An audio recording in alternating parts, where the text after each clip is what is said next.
Hello, my dear students. Today we are going to learn Chapter 6 Socio Religious Reform Movement in Medieval India from your second PUC Indian History textbook. Topics covered in this chapter are Shankaracharya and Advaita philosophy, Ramanujacharya and Vishisht Advaita philosophy, Madhvacharya and Dvaita philosophy, Basveshwara and Lingayat movement, Bhakti movement saints, Sufism and Sufi orders. This chapter explains how great reformers and saints worked to remove social evils like caste discrimination, blind beliefs, inequality, and religious rigidity. They guided society towards knowledge, devotion, equality, humanity, and moral living.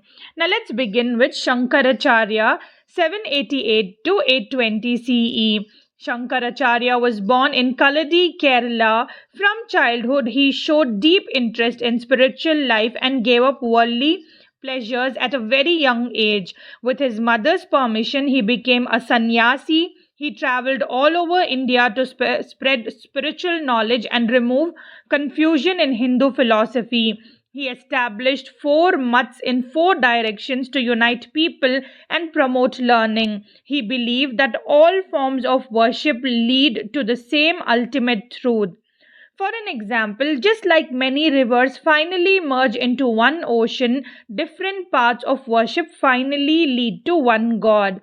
Students, from this we learn knowledge is more powerful than rituals. A disciplined life can change society. Unity among religions is possible. The next part is Advaita philosophy. Advaita means non duality. Shankaracharya taught the Brahman alone is the ultimate reality. The world is temporary and is called Maya, illusion.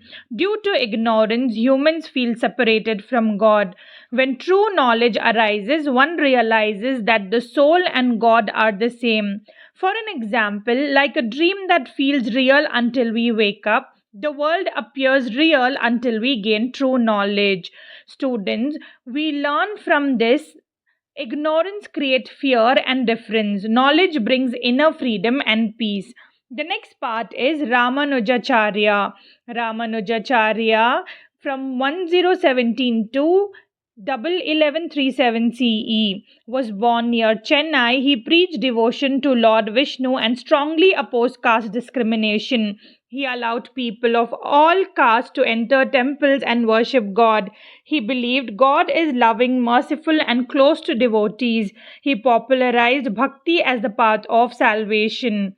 For an example, just as a child depends fully on the mother, the soul deepens completely on God. From this, we learn God belongs to everyone equally. Devotion removes social barriers. The next part is Vishisht Advaita philosophy. Vishisht Advaita means qualified non dualism. Ramanuja believed God, soul, and world are real but connected. The soul and world depend on God. Salvation is achieved through devotion and complete surrender. For an example, like branches and leaves depend on a tree, all living beings depend on God. From this, we learn surrender brings peace. God is compassionate and personal. The next part is Madhvacharya. 1238 to 1317 CE.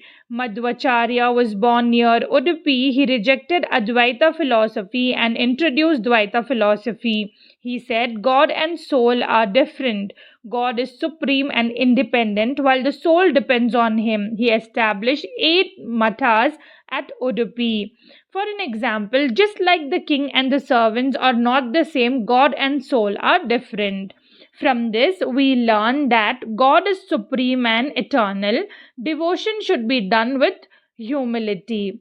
The next part is Dvaita philosophy. Dvaita means dualism. God, soul, and matter are completely different. The soul can never become God. This philosophy teaches disciplined devotion.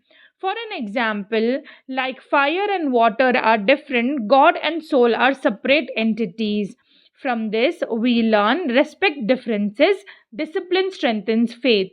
The next part is Basveshwara from 1132 to 1168 CE. Basveshwara was a great social reformer who opposed caste system, idol worship, animal sacrifice, and inequality. He believed all humans are equal and dignity of labor is important. His famous saying was Kaya Kave Kailasa, work is worship. For an example, a person working honestly is closer to God than one who only performs rituals. From this, we learn hard work is sacred, equality is the foundation of society. The next part is Bhakti movement. The Bhakti movement emphasized love, devotion, equality, and harmony. Saints like Kabir, Mirabai, Chaitanya, Ramananda, and Guru Nanak spread messages in local languages so common people could understand. For an example, singing bhajans together removes social differences. What we learn from this is love is greater than rituals, humanity is above religion. The next part is Sufism. Sufism was a mystical movement within Islam and focused on inner purity, love for God, and service to humanity. The Sufi saints believed that God can be reached not through strict rituals alone, but through a pure heart, devotion, and selfless service. They emphasize tolerance, simplicity, and humility. Sufi saints opened their doors to people of all religions, caste, and genders, which helped in creating religious harmony in medieval India. They used music, singing, and poetry like Qawwali as a way to remember God. Though some of these practices were strictly not Islamic, they attracted people because of their emotional and spiritual appeal. The dargahs of Sufi saints became centers of faith where both Hindus and Muslims prayed together. Different Sufi orders such as Chishti, Suharwardi, Khadri, Naqshbandi played an important role in spreading Sufism across India. Among them, the Chishti order was the most popular because of its message of love, charity, and service to the poor. For an example, when people of different religions bow their heads together at a dargah and seek blessings, it shows that love and faith are stronger than religious differences. What we learn from this is love and compassion are the true paths of God. Religion should unite people, not divide them. God is found through love and service. Unity brings peace to society.